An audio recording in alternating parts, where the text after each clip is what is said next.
জবানের অপরাধ কত বড় ভয়ঙ্কর, এই ব্যাপারে আমি 3 দিন যদি তফসির করে যতটুকুন বুঝাইতে না পারতাম, তার চাইতে সহজ বুঝে আসবে বিগত পতিত সরকার প্রধান হাসিনারে জিজ্ঞেস করলে। ফোন দিয়ে জিজ্ঞেস করেন, ও বলবে যে জবানের অপরাধ কত বড় ভয়ঙ্কর।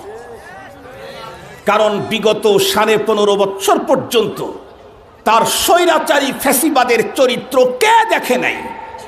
পিলখানা ট্রাজেডি থেকে শুরু করে, শাপলা চত্বরের সেই ট্রাজেডি থেকে, শাপলা ট্রাজেডি থেকে শুরু করে, বাংলাদেশের একজন প্রথম সারির মুফাসসিরকে রায় প্রদান উপলক্ষ করে মানুষ হত্যা থেকে শুরু করে, 21-এর মানুষ হত্যা থেকে শুরু করে, মোদিকে আমন্ত্রণ করতে গিয়ে মানুষ হত্যা থেকে শুরু করে, ভাস্কর্যের নামে মূর্তি প্রতিষ্ঠার অপসংস্কৃতি বাস্তবায়নের সেই মুহূর্তের বহু মানুষকে খুন থেকে শুরু করে, এমন কোনো অপরাধ, এমন কোনো জঘন্যতম কাজ নাই যা বিগত সরকার করে নাই। আল্লাহ বলেন, মা ইয়ালফিদু মিন কাউলিন ইল্লা লাদাইহি রাকিবুন আতীদ। এ পৃথিবীর মানুষ, তোমার জবান থেকে যত শব্দ বের হবে, মুফাসসিরিনে কেরাম তাফসীরের কিতাবের ভিতরে হাদিসের উদ্ধৃতি দিয়ে বর্ণনা করেছেন, এমন কি যাব, খাবো, আসছি, যাও, বসো, এমনকি কোনো দুঃখ বেদনার কারণে কেউ যদি আহ উ শব্দ করে, আল্লাহ পাকের কোরআন বলে তোমার এই প্রত্যেকটা শব্দকে সংরক্ষণ করে রাখার জন্য তোমার পিছনে সিআইডি আমি নিয়োজিত করে দিয়েছি। কয়জন সিআইডি আমার পিছনে লাগানো আছে? সূরাতুল কাফের বন্ধুরা আমার 17 নম্বর আয়াতে কারিমাতে আল্লাহ পাক রব্বুল আলামিন তাও বলে দিয়েছেন। আল্লাহ পাক বলেন, ইদ ইয়াতালাক্কাল মুতালাক্কিয়ানি আনিল ইয়ামিনি ওয়া আনিশ শিমালি কাঈদ। আমার ডান দিকে একজন, বাম দিকে একজন, অল টাইম 24 ঘন্টা আমার পিছনে নিয়োজিত আছে। আমি আকাশ পথে উড়াল দেই, রবের এই সিআইডিকে রেখে যাওয়ার সুযোগ নাই। আমি পানিপথে সফর করি, ও আমার সঙ্গেই থাকে। তাহতা সারা যদি কখনো আন্ডারগ্রাউন্ডেও ঢুকি, ও আমার সাথেই থাকে। আমি মঙ্গল গ্রহে যদি যাই, ও আমার সাথেই থাকে। আমি যদি চাঁদের এরিয়াতে ঢুকি, ও আমার সাথে থাকে। সাথে থেকে করে নাকি কোরআন শরীফে আল্লাহ তাআলা আরেক জায়গায় বলেন, ওয়া ইন্না আলাইকুম লাহাফিযিন কিরামান কাতিবিন ইয়ালামুনা মা তাফআলুন। একজন বাংলা কবি বড় সুন্দর তর্জমা করেছেন, কিরামান কাতিবিন, ফেরেশতা দুজন মানুষেরই সাথে থাকে সদা সর্বক্ষণ। পাপপূর্ণ ভালো মন্দ যা করে বান্দায়, সবই তারা লিখে রাখে আমল নামায়। কতদিন পর্যন্ত লেখে ওরা, কতদিন পর্যন্ত আমার সাথে থাকে? তাফসীরের কিতাবে হাদিসের উদ্ধৃতি দিয়ে বর্ণনা আছে। ডান দিকের ফেরেশতা আমার নেকি লিখতে থাকে, বাম দিকের ফেরেশতা আমার গুনাহগুলি লিখতে থাকে। কতক্ষণ? আমার জীবন চলে যতক্ষণ। যখন আমি মরে যাই, আমার হায়াত যখন শেষ হয়, আমার মৃত্যু যখন ঘটে, দুই দিকের দুই ফেরেশতা আমার জীবন বৃত্তান্ত বইটাকে তখন ক্লোজ করে। তখন এই বইটা লেখা তখন বন্ধ করে। বন্ধ করে কি করে? বন্ধ করে এটা পরপারে আমার গলার ভিতরে ঝুলাই দিবে। এটা রিজার্ভে রেখে দিল, ঝুলাবে। আল্লাহর কোরআন আল্লাহ তাআলা বলেন, ওয়া কুল্লা ইনসানিন আলজামনাহু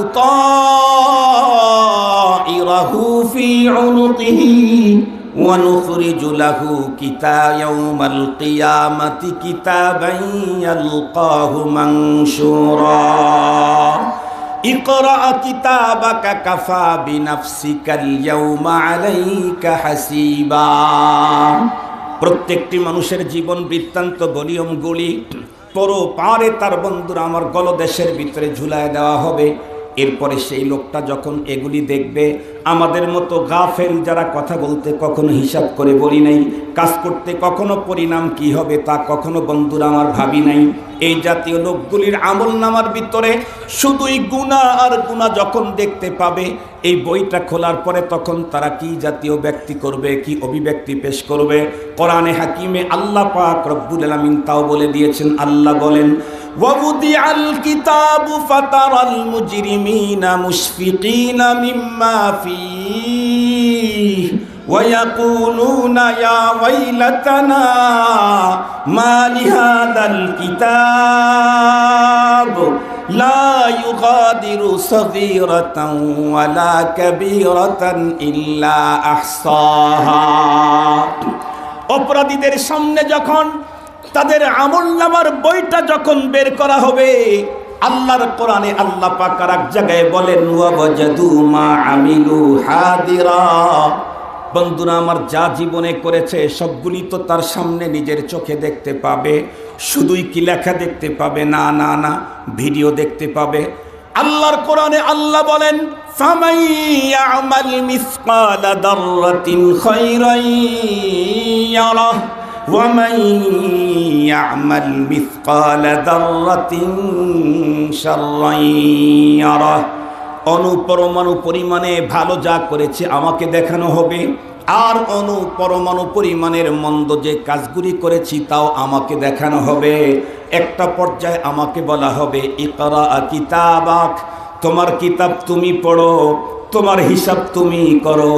কাফা বিনাফসিকাল ইয়াউমা আলাইকা হাসিবা। আজকে তোমার এই কর্মের উপরে ফয়সালা করবার জন্য নতুন কোনো বিচারক নিয়োগ দেওয়ার প্রয়োজন নেই। কেন? কারণ প্রতিটি মানুষ কোন ভালো কাজের কোন মজা, কোন মন্দ কাজের কোন সাজা, এগুলি প্রত্যেকটি মানুষ নিজের চোখে দেখতে পাবে। ও যখন খুলে দেখবে আমার এতগুলি মন্দ কাজ, তাহলে আমার এত সাজা, এতগুলি ভালো কাজ, তাহলে আমার এত পরিমাণে মজা, এগুলি তো নিজেই দেখতে পারবে। হাসরের ময়দানের প্রতিটি মানুষের সঙ্গে এমনই করা হবে। ওয়ালা ইউযলামুনা ফাতিলা, কারো উপরে কিঞ্চিত পরিমাণে জুলুম করা হবে না, হবে না। এক পর্যায়ে তো বলাই হবে তুমি তোমার কিতাব পড়ো, তোমার হিসাব তুমি কমপ্লিট করো। সেই দিন যেই সমস্ত মানুষের হাতের ভিতরে ওই জাতীয় আমলনামা ঢুকে পড়বে, যাদের আমলনামার ভিতরে গুনাহ আর গুনাহ আর গুনাহ, আফসোস করে তখন বলবে ইয়া আল্লাহ, এটা আবার কেমন কিতাব? জীবনের ছোট্ট থেকে ছোট্ট একটা কথাও তো ছেড়ে দেয় নাই, জীবনের ছোট্ট থেকে ছোট্ট একটা কাজও তো সন্নিবেশিত করা বাদ দেয় নাই। বেগমকে সঙ্গে করে হাসির চলে যা বলেছিলাম তাও লেখা আছে, বন্ধুকে হাসাবার জন্য মিথ্যে যেই কথাটা বলেছিলাম তাও না দেখি লেখা আছে। শুধুমাত্র কেবলমাত্র বন্ধুর অন্তরে একটু ভীতি সঞ্চারণ করার জন্য যা বলেছিলাম তাও না লেখা আছে। এ কারণেই তো আমাদের পয়গম্বর সাল্লাল্লাহু আলাইহি ওয়াসাল্লাম ওনার উপস্থিতিতে একজন মেয়ে মানুষ আর একজন বাচ্চাকে ডাক ডেকে বলতেছিল ইয়া সাবি তাল হেনা নতিকা শাইআ, এ বাবা এদিকে আসো, তোমাকে একটা জিনিস দেব। পয়গম্বর এই শব্দটা শোনার পরে মেয়েটাকে ডেকে বললেন শোনো, তুমি কি ওই বাচ্চাকে কিছু দিবে নাকি শুধুই তোমার কাছে ডাকার জন্য এ কথা বলেছ? মেয়েটি তখন উত্তর করলো হ্যাঁ ইন্দি তামারা, আমার কাছে একটা খেজুর আছে, আমি বাচ্চাটাকে খেজুরটা দেওয়ার জন্য ডেকেছি। নবীজি বললেন ফাবিহা, তাহলে তো ঠিক আছে। যদি শুধুই বাচ্চাকে কাছে পাওয়ার জন্য ডাকতে, কিছু দিতা না, কাছে পাওয়ার জন্য যদি এ কথা বলে ডাকতে, আসো একটা জিনিস দেবো যেই ডাক আমি দেই। আমি আমার ছেলেকে দিয়েছি, আমি আমার মেয়েকে দিয়েছি, ভাতিজাকে দিয়েছি, ভাগনাকে দিয়েছি, নাতিকে দিচ্ছি, নাতনিকে দিচ্ছি। আল্লাহর পয়গম্বর বলেন শুধুই মাত্র আদর, সোহাগ, প্রেম আর ভালোবাসার কারণে তুমি তোমার আপনজনকে এইভাবে যদি ডাকতে আর তাকে যদি কিছু না দিতে, এই কথাটাও তোমার আমলনামার ভিতরে গুনাহের খাতায় লেখা হয়ে যায়। অবাক হয়ে যাবে তখন মানুষ, হায় হায়, হাদিসের কিতাবে আসছে এমন এমন কথা, যেই কথাটা যিনি বলেছেন উনি ভাবেন নাই যে এই কথাটি এত বড় কিছু ভয়ঙ্কর হয়ে যাবে আখেরাতে আমার, কিন্তু হয়ে গেছে এই কথার কারণে। আবার এমন কিছু ভালো কথা যেগুলাকে উনি নরমাল মনে করেছিলেন, কিন্তু এই কথাটা এতটাই রবের কাছে বেশি পছন্দিদা হয়ে গেছে। আল্লাহ পাক রব্বুল আমিন ওর এই ছোট্ট কথার দ্বারা এমন মর্যাদা পরপারে দান করেছে ও ভাবতেই পারতেছে না। আল্লাহু আকবার বলেন, আল্লাহু আকবার। মুহতারাম হাজিরিন, এ কারণেই আমার আজকে, আমি তো ঘড়ি দেখেই বয়ান করতেছি, আলহামদুলিল্লাহ নির্ধারিত টাইমে কথা শেষ করে দেব ইনশাআল্লাহ। আমার আজকের আলোচ্য বিষয় ছিল একটা, সেটি হলো জবান। বলুন তো দেখি, জবান কার দেয়া নেয়ামত? আবার বলেন কার? দামি নেয়ামত না নরমাল নেয়ামত? অনেক অনেক অনেক দামি। যে জবান দিয়ে আমি শ্রেষ্ঠ ইবাদত করতে পারি, যে জবান দিয়ে আমি শ্রেষ্ঠ জিকির করতে পারি, যে জবান দিয়ে রব যেই কাজটা করেন সেই কাজটা আমিও করতে পারি, যেই জবান দিয়ে সবচাইতে অজনি আমলটা আমি করতে পারি। এতগুলি অপশন আল্লাহ আমার জবানকে দিয়ে রেখেছেন। এগুলি বাদ দিয়ে কেন আমি বাজে কথা বলতে যাব? কেন আমি মানুষের গীবত চর্চা করতে যাব? কেন আমি আমার কথার দ্বারায় আল্লাহর আদালতের ভয়ঙ্কর আসামি হিসাবে আমি কেন দাঁড়াবো? আমার রাসূল আমাদেরকে বড় অফার দিয়েছেন। আমার রাসূল আমাদেরকে বড় অফার দিয়েছেন জবান কেন্দ্রিক। নবীজি বলেন, বুখারী শরীফের হাদিস, মাইয়াদমানলি মা বাইনা লাহিয়াই ওয়া মা বাইনা রিজলাই আদমান লাহুল জান্নাহ। পৃথিবীর কোনো মানুষ তার জবান আর তার লজ্জাস্থান এই দুইটা কন্ট্রোলের যদি জামিন হয়, নবীজি বলেন আমি মুহাম্মাদুর রাসূলুল্লাহ তাকে জান্নাতে পৌঁছাবার জামিন। আমারটাকে সেভ করার জন্য, কন্ট্রোলের জন্য আমাকে বলেছে, আমার বাবারটা বলেন নাই। যে কেউ যদি তার বাবার জবান কন্ট্রোলের জিম্মাদার হয়, তা বলেন নাই। মারটাও বলেন নাই, স্ত্রীরটা বলেন নাই, সন্তানেরটা বলেন নাই। ওইটা কঠিন। আমি ইচ্ছা করলে তো আমারটা করতে পারি। কথা বলেন না কেন? আমি ইচ্ছা করলে করতে পারি না? রব্বুল আলামিনের ওয়াদা আছে, ওয়াল্লাযীনা জাহাদু ফীনা লানাহদিয়ান্নাহুম সুবুলানা ওয়া ইন্নাল্লাহা লামাআল মুহসিনিন। উলামা আর তোলাবারা বুঝবে, হেদায়েতের নিসবত যদি আল্লাহর দিকে হয় তখন ইহসান ইলাল মাতলুব মানা হয়, গন্তব্যে পৌঁছায়া দেওয়া। আর অন্যের দিকে হলে রাস্তা দেখানো, গন্তব্যে পৌঁছানো। এই জায়গায় হেদায়েতের নিসবত আল্লাহর দিকে। ওয়াল্লাযীনা জাহাদু ফিনা লানাহদিয়ান্নাহুম সুবুলানা। যারা আমাকে পাওয়ার জন্য, আমার রাস্তায় চলার জন্য মুজাহাদা করবে, আল্লাহ বলেন আমি তারে আমার কুদরতের হাত ধরে গন্তব্যে পৌঁছায় দেব। এখন নিয়ত করতে পারি আমরা সবাই, এখন থেকে মৃত্যুর আগ পর্যন্ত এমন কোনো শব্দ কথা মুখ থেকে বের করব না যা দুনিয়াতেই আমার গলাতে জুতার মালা পড়ায়, জাতির সামনে আমাকে লজ্জিত হয়ে ক্ষমা চেতে হয়, অথবা আল্লাহর আদালতে আমার গুনাহের পালাকে ভারী করে ফেলে। এমন কোনো কথা বলবো না ইনশাআল্লাহ। যদি অনেক বলতে ইচ্ছে করে বলি লা ইলাহা ইল্লাল্লাহ, লা ইলাহা ইল্লাল্লাহ। অনেক বলতে যদি ইচ্ছে করে তাহলে বলি সুবহানাল্লাহি ওয়া বিহামদিহি সুবহানাল্লাহিল আযীম। আরো যদি বলতে ইচ্ছে করে বলি আল্লাহুম্মা সাল্লি আলা মুহাম্মদ ওয়া আলা আলি মুহাম্মদ কামা সাল্লাইতা আলা ইব্রাহিম ওয়া আলা আলি ইব্রাহিম ইন্নাকা হামিদুম মাজিদ। আরো যদি বলতে ইচ্ছে করে বলি সাব্বিহিসমা রাব্বিকাল আলা আল্লাযী খালাকা ফাসাওয়া ওয়াল্লাযী কদ্দারা ফাহাদা ওয়াল্লাযী আখরাজাল মারআ ফাজআলাহু গুসাআন আহওয়া সানুকরিউকা ফালা তানসা। বলি কেন? একটা ছোট্ট কথা বলে শেষ করে দিচ্ছি। আমাদের এই দেশে বহু মানুষ ওলামায়ে কেরামের প্রতি অস্বাভাবিক শ্রদ্ধা নিবেদন করে।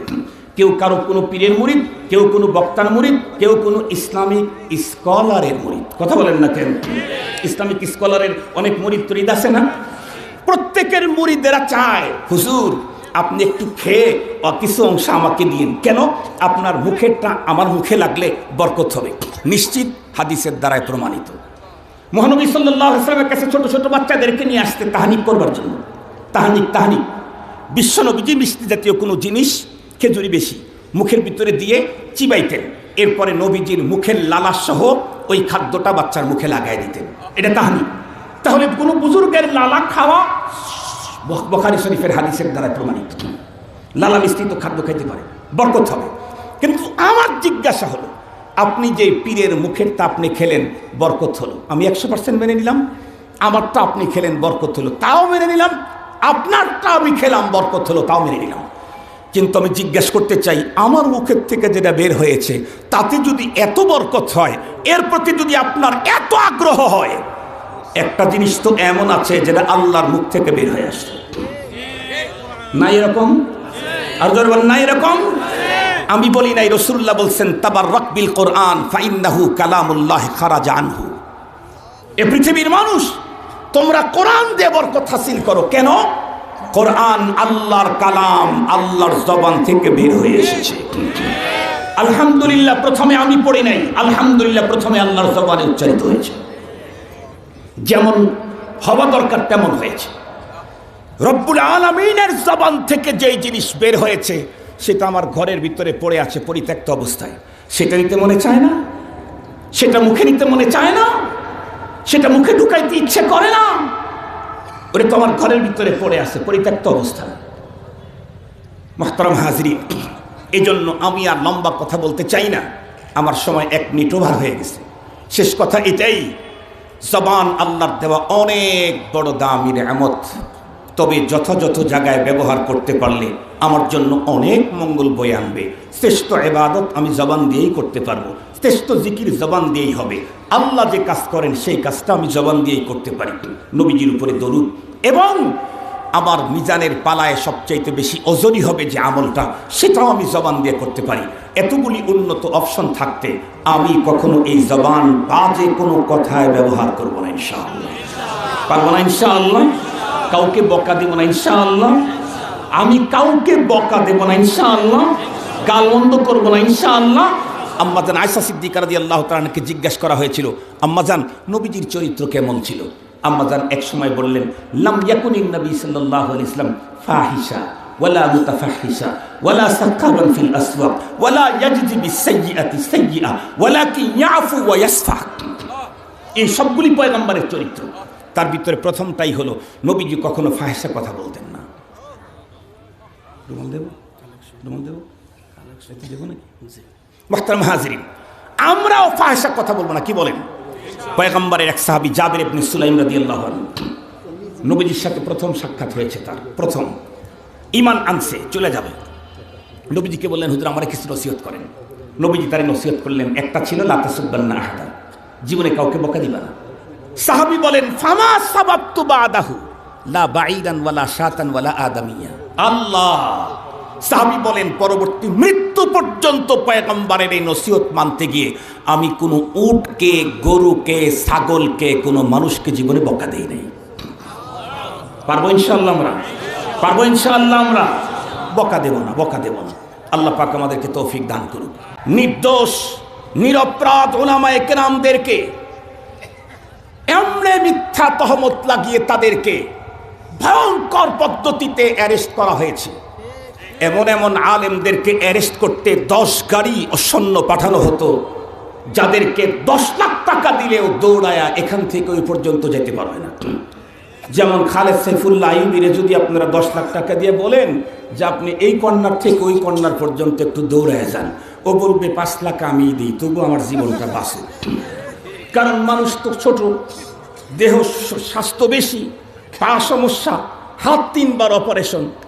এই লোকটাকে ধরতে 5টা গাড়ি পুলিশ পাঠাইতে হবে, নাটক ছাড়া আর কিচ্ছুই ছিল না। সেই লোকটাকে ডান্ডা বেড়ে দিয়ে বিচারের কার্যালয়ে উঠাইতে হবে। এটা চূড়ান্ত ফ্যাসিবাদ আর জুলুম ছাড়া কিচ্ছু ছিল না। মুহতারাম হাজিরিন, এত কিছু করলো, একটা সেতু তৈরি করেই একে ঠুস করে ফেলে দিতে চায়, ওরে ঠুস করে ফেলে দিতে চায়। কত অহংকার, কত গর্ব! শুনলাম এই 15 বছর শুধুই উন্নয়নের জোয়ার, ভেগে যাওয়ার পরেই দেখতেছি ইন্না লিল্লাহর মাথার বাড়ি। কি একটা সেতু তৈরি করে 80টার উপরে সেতু তৈরি করার মতো টাকা বিদেশে পাচার করে ফেলেছে। এত কিছু করলো, তারপরেও কিন্তু তার কিছুই হয় নাই। শেষ পর্যন্ত এসে একটা শব্দ বলে ফেললো, লা হাওলা ওয়ালা কুওয়াতা ইল্লা বিল্লাহ। কি বলছে? অমকের ছেলেদেরকে দেব নাকি অমকের বাচ্চাদেরকে দেব? এই অমকের বাচ্চা এক শব্দ তার সারা জীবনের সমস্ত প্ল্যান তছনছ করে দিয়েছে। তৈরি করতে চেয়েছিল স্মার্ট বাংলাদেশ, স্মার্ট বাংলাদেশ তৈরি করতে পারে নাই, স্মার্ট পদ্ধতিতে ভেগে যাওয়া লাগছে।